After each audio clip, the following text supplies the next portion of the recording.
So euphonium is basically a brass instrument, you know, like a baritone horn.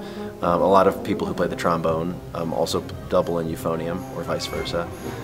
It's one of the most melodious instruments out there. Many trombonists work their entire life to sound like to have the tone quality and color and cantabile quality of a euphonium. It has an incredibly huge range. You know, this concerto actually shows off the range of the euphonium. I mean, you have really, really low notes, almost tuba sounding, and of course goes way up there to the French horn register.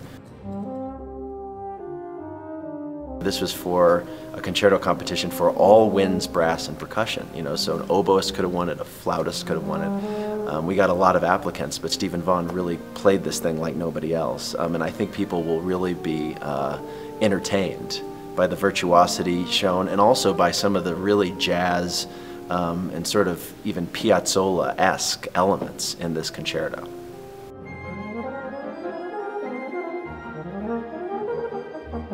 Vladimir Cosma is actually a film composer, a Romanian composer. Does a lot of French films. He sounds essentially like, you know, the John Williams of France or something. The Concerto for Euphonium and Orchestra is a really out there piece, really quite involved for the orchestra. Vladimir Cosma was actually a violinist, so in his writing for the euphonium, he actually writes idiosyncratically violinistic passages. Steve Vaughan came in and played this thing, and it's like, how many thousands of notes was he playing? His virtuosity really shone forth, and he's actually a grad student at CU Boulder, just incredibly talented, and the piece is a lot of fun and will be actually probably a challenge for the orchestra to go along with Mahler 7.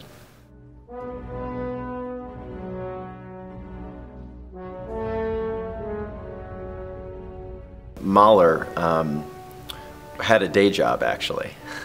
He was a conductor, an operatic conductor, and that's what he would have been known as throughout his lifetime. This was one of the happiest moments of his life, if one can say that about Mahler.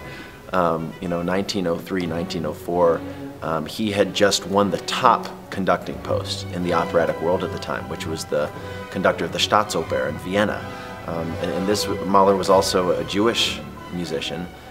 You know, and at the time, with all the anti-Semitism that was around, this is incredible and incredibly unlikely and improbable that Mahler could have won this top post. And he faced opposition, you know, before he was appointed to the position and throughout his tenure as director there. We think of Mahler today as the great symphonist that bridged the Romantic and the 20th century. You know, that when people were getting towards the end of tonality, thinking that everything had been done, here's this composer that wrote literally 800 minutes of music. In many ways, the Seventh Symphony is an expose on the existence of music, of tonal music, or Viennese music. The first and fifth movements are vast, you know, almost 20 minutes. The second and the fourth movements are known as night music, or Nachtmusik. Mahler said that he was inspired in some ways by Rembrandt's Night Watch, which presents this chiaroscuro, or this contrast between light and dark. The middle movement is probably the most striking movement. It's called Schattenhaft, or shadowy. Like, it's a shadowy scherzo, and it evokes, you know, these ideas, these shrieks and these cries of creatures of the night in a way that parodies a Viennese scherzo or a Viennese waltz. After the composition of the Seventh Symphony was when some incredibly tragic things happened. His daughter passed away. He was diagnosed with a heart condition which would ultimately kill him just a few years later. And he had to resign his post at the Vienna Staatsoper.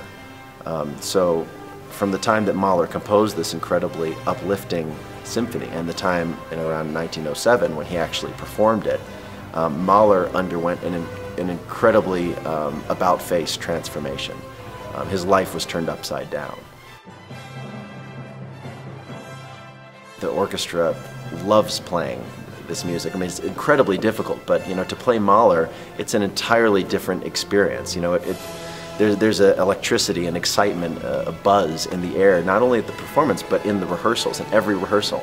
I mean, everybody is being stretched to their absolute limits and is at the top of their game.